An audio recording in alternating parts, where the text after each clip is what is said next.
এই দীর্ঘ সময় ধরে আমাদের এই পদযাত্রার সাথে ছিলেন, সাংবাদিক ভাইরা যারা ছিলেন তাদেরকে আন্তরিকভাবে কৃতজ্ঞতা এবং ধন্যবাদ জানাচ্ছি। আজকে আমাদের একটু মিসম্যানেজমেন্ট হয়েছে এখানে একটা প্রোগ্রাম থাকার কারণে।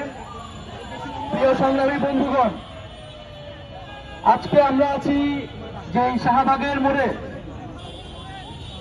আমাদের সহযোদ্ধা, আমাদের বন্ধু শরীফ ওসমান হাদী এই শাহবাগ মোড়কে কেন্দ্র করে তার সকল রাজনৈতিক এবং সাংস্কৃতিক তৎপরতা শুরু করেছিল। তিনি নির্বাচন করতে চেয়েছিলেন এই শাহবাগ অর্থাৎ ঢাকা যে আসন রয়েছে সেই আসনে তিনি সম্ভাব্য প্রার্থী ছিলেন।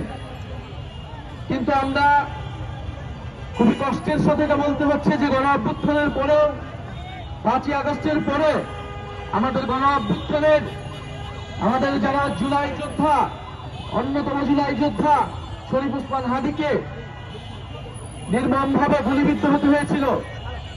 শরীফ ওসমান হাদী এখন দেশের বাইরে চিকিৎসারত অবস্থায় আছেন। আপনার আমার দায়িত্ব তার যে লড়াই সংগ্রাম সেটাকে এগিয়ে নিয়ে যাওয়া। আজকে এই শাহবাগের মোড় থেকে আমরা ঘোষণা করছি, আমরা শরীফ ওসমান হাদীর যে লড়াই, যে সংগ্রাম সেটাকে অব্যাহত রাখবো। আমরা সেটাকে ধারণ করে সামনের দিকে এগোবো। প্রিয় সংগ্রামী বন্ধুগণ, আজকে 16ই ডিসেম্বর বাংলাদেশের ইতিহাসে, এই জনপদের, এই ভূখণ্ডের ইতিহাসের অন্যতম একটি স্মরণীয় দিন। আমাদের জীবদ্দশায় যেরকম আমরা 5ই আগস্ট দেখেছিলাম, 5ই আগস্টে আমরা যে আনন্দ দেখেছিলাম, যেই বিজয় এবং স্বাধীনতার আকাঙ্ক্ষা আমরা পেয়েছিলাম, আমাদের 16ই ডিসেম্বর আমাদের জাতির ইতিহাসে, আমাদের পূর্বসূরি প্রজন্মের কাছে সেরকম একটি গুরুত্বপূর্ণ দিন, আমাদের রাষ্ট্রের জন্য একটি গুরুত্বপূর্ণ দিন। 16ই ডিসেম্বরকে আমরা আন্তরিকভাবে ধারণ করি।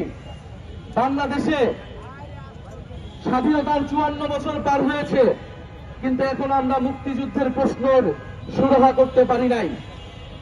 54 বছর পরে এসেও আমরা দেখি মুক্তিযুদ্ধের পক্ষ এবং বিপক্ষের রাজনীতি। গণ অভ্যুত্থানের মধ্য দিয়ে আমরা ভেবেছিলাম এই মুক্তিযুদ্ধের পক্ষ এবং বিপক্ষের যে বিভাজনের রাজনীতি, সেই রাজনীতির সুরাহা হবে, সেই রাজনীতি বাংলাদেশ থেকে দূর হবে। কিন্তু আমরা দুঃখের সহিত দেখতে পাচ্ছি 5ই আগস্টের পরে এই রাজনীতি আবারও ফিরে এসেছে। যেই রাজনীতির মাধ্যমে আওয়ামী লীগ এবং মুজিববাদী বামপন্থীরা বাংলাদেশকে সবসময় বিভাজিত করে রেখেছিল, বাংলাদেশে সবসময় একটা ফ্যাসিবাদ কায়েম করে রেখেছিল। মুক্তিযুদ্ধ